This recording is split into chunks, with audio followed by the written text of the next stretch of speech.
সমস্ত দিনের কাজের চাপের মধ্যে নিজের যত্নটুকুই আর নেওয়া হয়ে ওঠে না। তাই সোজা টোটো ধরে চলে গেলাম স্পর্শতে, যেটা রয়েছে বারাসাত টাকি রোডের একদম মিওর মোড়ের অপোজিট গলিতে।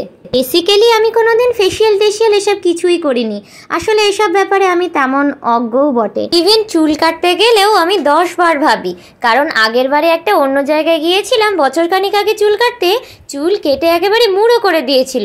আমার যে কি কষ্ট হয়েছিল তা তোমাদেরকে আর কি বলি। তবে এবারে আমি আর ছোট্ট করে চুল কাটিনি, সামনে যেটুকু দেখছো ওইটুকু লেয়ার দিয়েছিলাম, আর পিছনে যেমন লেন ছিল তেমনই। এখানকার দিদিগুলো অনেক পোলাইট ছিল, আমি যেমন করে বলছিলাম তারা তেমন করে বলছিল, এবং সাথে সাথে তারা সাজেশনও দিচ্ছিল। চুল কাটার সাথে সাথে আমি একটা লরিয়ালের স্পাও নিয়েছিলাম। ভাই, স্পা করতে গিয়ে যা সুন্দর ম্যাসাজ দিয়েছিল দিদিটা, মানে অপূর্ব। আমার তো ঘুমই চলে আসছিল। যাই হোক, সেটার ভিডিও আর করা হয়নি। দেখুন তো কেমন দেখতে হয়েছে চুলটা। এই গরিবের চুলে আমি বছরে একবার কাটি আর বছরে 2 বার স্পা করি।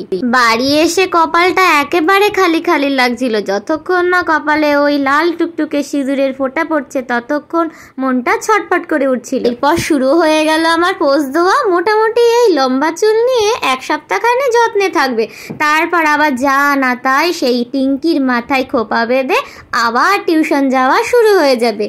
তাহলে তোমরা পুজোর সময় কে কি করলে অবশ্যই জানাতে ভুলো না। ভালো থেকো, সুস্থ থেকো, দেখা হবে অন্য কোনো ভিডিওতে।